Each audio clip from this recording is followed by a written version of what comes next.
What's up, YouTube, and welcome to KangBrosTV, the cricket section. This is a very, very important question, and the topic of discussion today is who is the best batsman in the world. As a kid, this was the first question that everybody used to answer: who is the best batsman? You used to say, like, I'm Tendulkar, I'm Syed Anwar, I'm Kevin Peterson, I'm Hayden when you're playing in the playground, right? And I think that is the topic of discussion today, and what we're going to discuss is the four players that we think that should be probably the four best in the world. We don't know what order they come in, so we're going to discuss that and then decide if we've missed out on anyone that we think that should be there. So the four batsmen that we have selected in no particular order is Steve Smith, Virat Kohli, Joe Root, and the final one is Kane Williamson. So that might come to surprise for some people. You selected Kane Williamson for the fourth person to be in that group. So let's kick off the discussion with that and why you've gone for Kane Williamson ahead of others.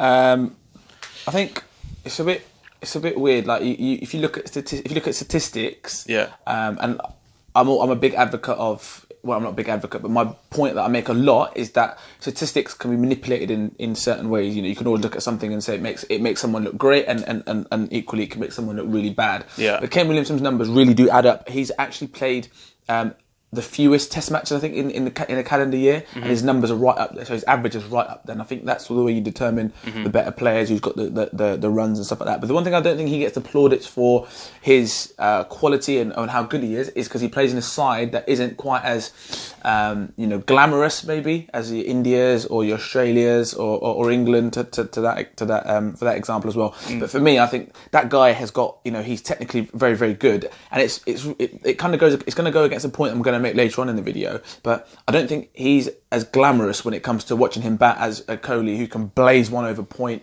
and from the same delivery he can whip it through mid-wicket, same delivery he can go over over mid on and mid off. Steve Smith can take a ball from outside off stump, whip it through mid-wicket, and they can put one through cover from the same ball by breaking his wrists on it. Yeah. And Joe Root, Joe Root and Williamson are quite similar because they're both very classical batsmen, but they both manipulate fields really well, and their numbers statistically they really do add up. I just think if he was in a side like India or Australia, you'd hear so much more about him.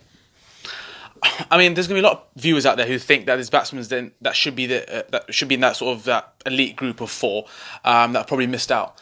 Now, for me, the ones that I think that stand out that should be possibly in there is Amla and probably du Plessis. I mean, what do you think? I mean, they both rank very high in one day and Test match cricket in the top 10 in terms of runs and calendar year as well. I mean, what's your thoughts on those two? I mean, do you think they should? Do you think Williamson still stays as number 4 or in that category ahead of those two? Yeah, I think so, because I think a big thing you got to look at for me, du Plessis plays in a good side. Yeah, he plays in a side that's got some top players in it, but is he the sort of person that if you took Kane Williamson and put him in the South Africa side, yeah, he'd be a star. Right, it'd be a top. Everyone would be like, this guy's just an absolute jet. But you took du Plessis and stuck him in the New Zealand side and stuck him in at 3 for New Zealand. Would he have the same effect as what Kane Williamson does? I don't think he does. I think he looks a good player batting at 5 or 6 or whatever he comes in at, and bats how he bats and he gets away with it. So I think du Plessis isn't in that bracket. Very good player. Don't flipping hell. You've got to be careful. I'm not trying to say he's shit or anything like that. Yeah. But I don't think he's in that top bracket of players. Yeah. Amla is a class player, very elegant, looks very good, in the Test match that's just finished. Yeah. He got 50s in both innings or something like that. Looked a class apart. He is a top player, but he's also now into his mid to late 30s. So it's taken him a while to I guess find his, to kind of like crack it. I guess I think Williamson and these boys are a bit younger, and they've having a bigger effect on the game at a younger age, and they're kind of getting better, I think, when they're coming in. I think by the time that they get to his age, I think their statistics will be a lot higher. So although I enough respect really like Amla, but I just think these guys are, the way that they are dominating world cricket at the moment, I think their statistics and numbers will be better at that age. Fair play. I mean, moving on next is Joe Root. Now, we haven't just selected him because we are fans of England or, we're British or anything like that. Joe Root, I think, deservedly is in that elite 4 for me. He ranks once again in both forms of cricket of one day and Test match, and I think he deservedly is in that sort of category. So, what are your thoughts on Joe Root, and do you think that he deserves to be there, and does he push for that top spot for you? absolutely deserves to be there. In today's, I think in today's day and age, and in the England side, he is just like the glue in England. So him and Alistair Cook, the Ashes. If you look at the Ashes, is a prime example. They went down under and they've lost a series, but they didn't get. I don't think they were absolutely obliterated. I think they lost sessions. Yeah. And that's another point that goes back to Stephen Smith. But they lost sessions, and the sessions were costly sessions that they lost. But the one thing about Joe Root was, it doesn't matter where he is in the world, he gets runs. Yeah. And he got 50s in pretty much in so many, got so many starts in this series. And you look at the way he gets to 50 and he just breezes to 50. It's almost expected, isn't it? Yeah, it's expected. But the problem is, I don't think he is the best for me. I don't think he's definitely one of the best. Mm-hmm. And in today's day and age, he's the prize scalp whenever you play England in a test match. Not necessarily, I don't think the one days is the same. That's probably why I don't think he's the top all-round player, is because I don't think his wicket is as prized in one days as it is in Test match cricket, because you got Ben Stokes on that side. Moeen Ali can come in and blaze 100. Chris Woakes has done it, but I don't think he's got that appetite or conversion rate. Appetite's the wrong word. He's obviously got the appetite, but I don't think he has converted into those big daddy hundreds that everyone keeps talking about. Virat Kohli's got a break, set a record or something like that this year, calendar year, of scoring in about double hundreds in a year. Steve Smith in the Ashes got a big double hundred. I mean, I know Cook's done that, but again, his statistics can be a little bit deceiving in the Ashes, because he had one good game and then he had a real lean. The rest of the series was lean by his standards, and by everyone who's England fan standards, you look at it and you think that's not good enough. And Joe Root's numbers actually add up and look really good, but he's not going on to get those big hundreds. And you can only really build a winning side around someone who's going to go and get those big daddy hundreds and those big numbers, which is why I think he is where he is. You've got to appreciate how good he is, and you've got to say he is up there, but I don't think he's quite the best, because I don't think he has that conversion rate and speed. But do you think that's also to do with added pressure as well, though? I mean, he has a lot of pressure on for the poor lad. Yeah, but geez, look at India. Yeah. India absolutely batter you. They will scrutinise their team. Yeah. Any opportunity. So if you're going to talk about pressure, Virat Kohli is a captain of India with the biggest population, and that pressure is relentless. I totally agree with that, but for me is that I think India do have a lot more talent in their team in terms of batting.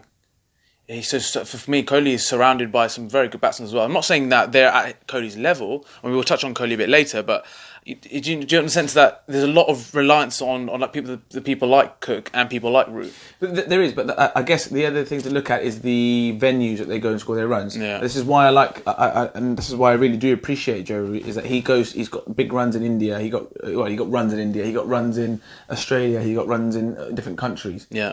The other players in that team are good, but they only, in England, for example, Johnny Bairstow can't stop scoring hundreds. And to be fair, Johnny Bairstow was actually one of the shining lights of the Ashes, because he actually got 100 and batted quite nicely.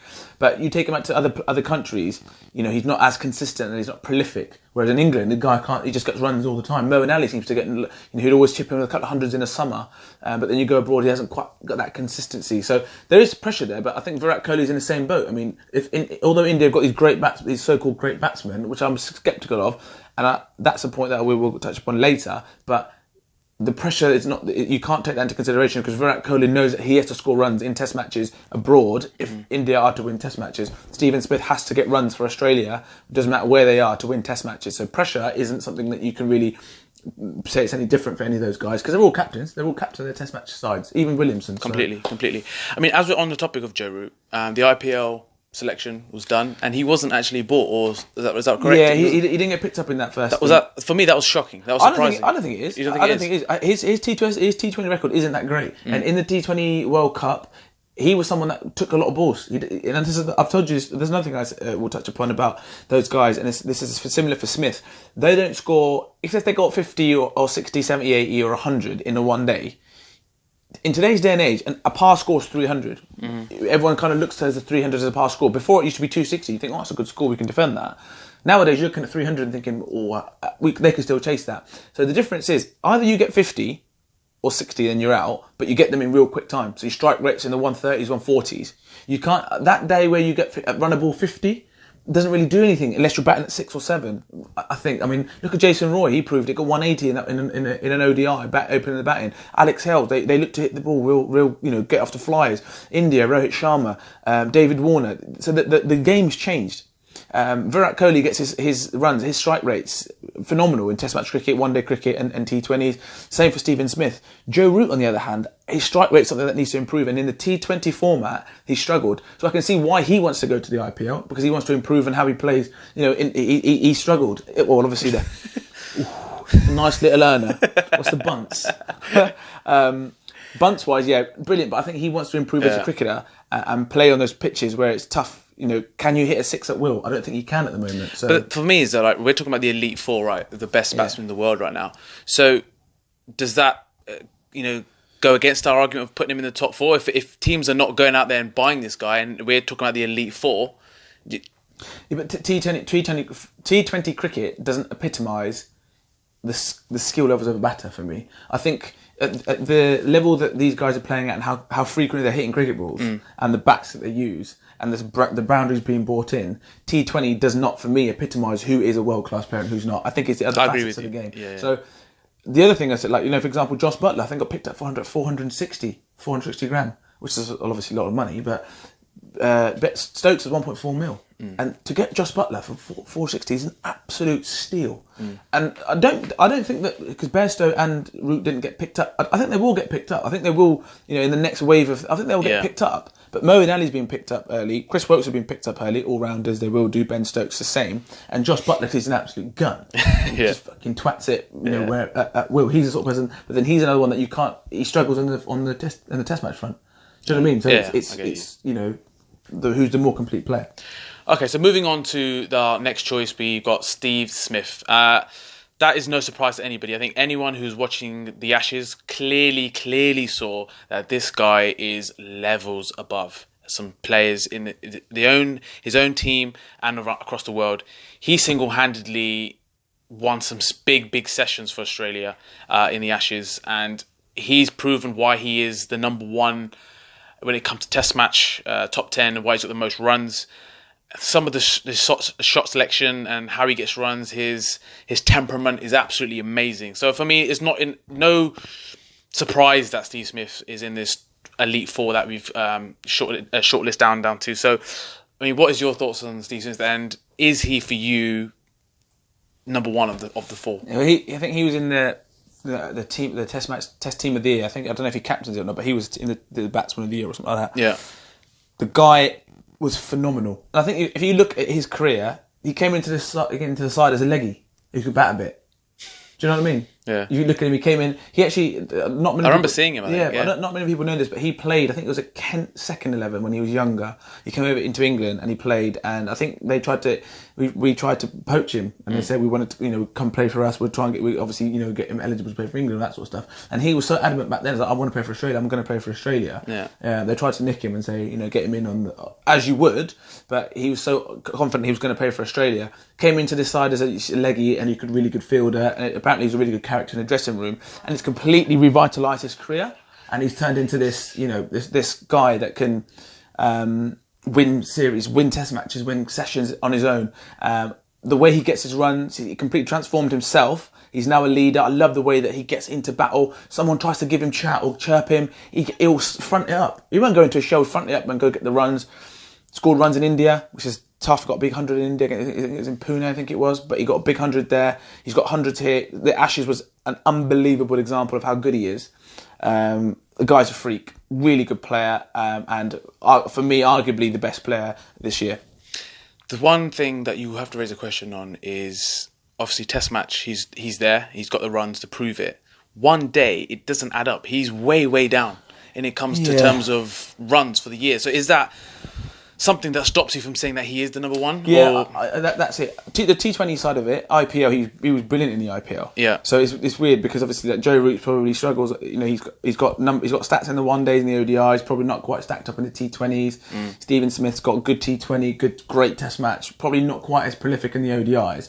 And I think that comes down to the focus for this year was the Ashes. Australia have been preparing for this because it means a lot to them. Yeah. The Ashes, it really does. They were preparing, to get right for the Ashes, and they did that. And I think that focus was that. And now you will see an upturn in ODIs with a World Cup around the corner. They won the Ashes, so there will be a shift.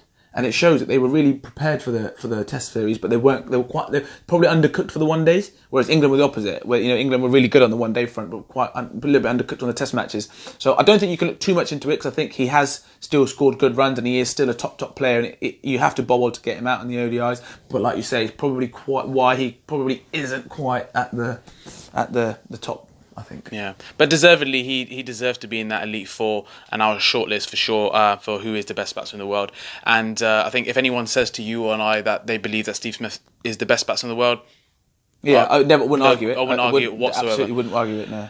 The final one we selected, I don't think anybody's going to disagree. I think if you talk to any ex-cricketer, any professional cricketer right now, any pundit, they will probably say that this guy is probably number one, or if not, he's definitely up there. So for me, Virat Kohli deservedly is in this top four. For me, it's like he's one of the best chasers I've ever seen. It's what he brings to the India team as a captain as well.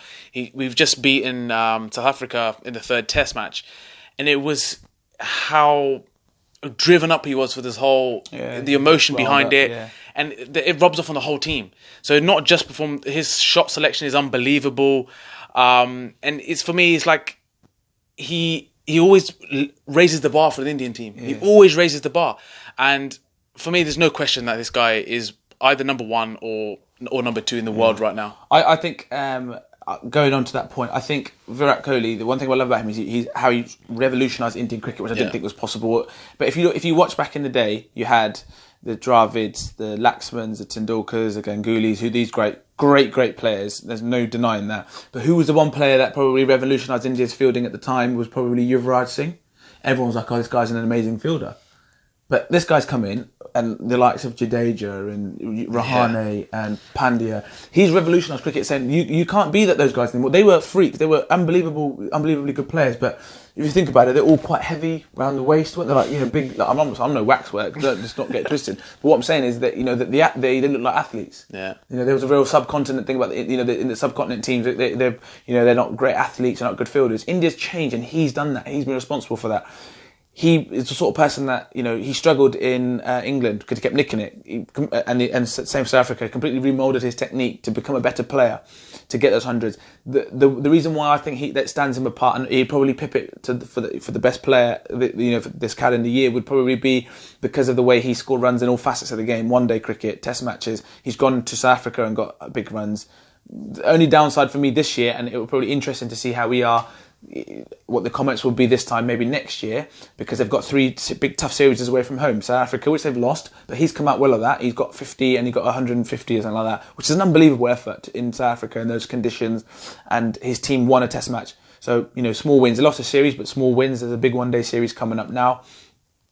England is going to be the one for me that I'm going to be watching with a microscope, because India have always struggled there, and Virat Kohli, this is probably the only place that he hasn't really stacked up big runs. I think he knows that. Yeah, he knows that, and that's why I think it would be great to see. So for me, I think his fielding is revolutionary, and I think but that's not the topic of conversation. But I think the way he's bettered himself, he's an athlete. He's changed his physique to make sure that he's the best, and then the team follows. And if you look at the next brand and the next wave of players coming through, they want to be Virat Kohli now. It used to be Tendulkar, but they all want to be Virat Kohli now. And Tendulkar obviously will always be a legend, will be the greatest player ever, as far as what I've seen. But everyone now wants to pick up a bat and be Virat Kohli. It used to be, I want to be Dhoni, and now I want to be Kohli, because he's a fielder. He's in your face. He's actually got probably more of a Australian tenacity to him, that tenacity be in your face, I'll front it up and I'll back it up, and I love that. And that's what I love about the Aussies, because they're in your face, and he seems to have that, and he's got bags of ability, and I can only see him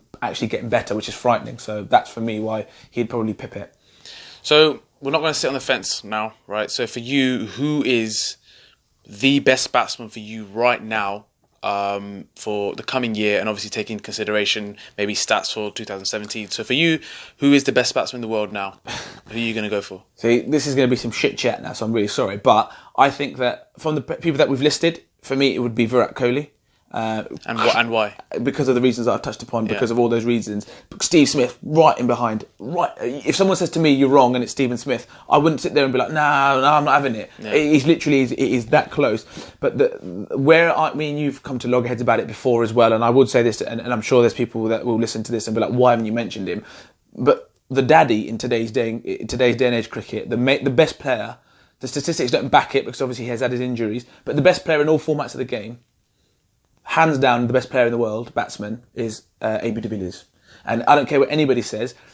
Virat Kohli, who's arguably the best player, well for me anyway, at the moment, over the 2017 statistics, numbers, whatnot, he turns around and says, "Yeah, he's the guy, he's the man." So he's injured, and he's at that stage of his career now where he can cherry pick his games, and he's got to look after. Play the T20s and stuff, but I think he's the best player. The guy can score 360 and at speed and pace and whatever. So AB de Villiers is the best player, but statistics wise, and you can only really base things on the games that have been played in this year. So Virat Kohli, but if you're asking my personal opinion, AB de Villiers. Yeah, for me, I think I agree with you as well. I think Virat just snips it back just by a little bit. He's proven that he's ranked number 1 in ODI. I think he's number 4 in Test match cricket in terms of runs in 2017. That's proven it in all the aspects of the game that he can lead the way. And for me, he always seems to find a way. When he comes on the crease, you always seem to think that Kohli's going to turn it around for you. I think for right now, I think Kohli, for me, is just slightly better. Just to wrap this up then, I've got some questions. I've just got a couple of questions to ask the different types of people that will be watching this. So for the Indian contingent who see this, and obviously on the Virat Kohli thing, what are your thoughts on the series just gone? Are you happy? Are you pleased? Are you disappointed? Or is it just same old India, very good in their own bullies, on their own tracks, go away from home and they're not good enough? Is Virat Kohli better than Tendulkar? That's my question to the Indian fans, and I'll be interested to hear what you think. Steve Smith and the Aussies, the ODI series. How do you feel about that? Are we looking at an Aussie side that are prioritising Test cricket and now falling behind on the ODI front? Are they as good? Are they too predictable? What's your plans what are your thoughts on the upcoming series against South Africa away? The New Zealand fans out there, is Kane Williamson underrated? Do you agree with me? Do you think that if he was in one of those other sides, he would be at the pinnacle? What are your thoughts on the England series? And England fans, the question I'd love to ask you guys is, what are your thoughts on Joe Root? Yeah, he's a great player, but do you want to see him scoring quicker? Do you want to see him getting these 100s or 50s at good lick and then looking at 100? Or are you happy? Or do you think other people need to step up to the plate? Those are the questions that I'd like to ask and put out to you guys. The other big question as well is any players that we have missed? There's obviously some really good upcoming talent. There are a number of players that could make that list as well. And is there players that we missed that you think that should have sneaked into this 4 elite that we've got for this year? So let us know your thoughts, and we look forward to your comments. Peace.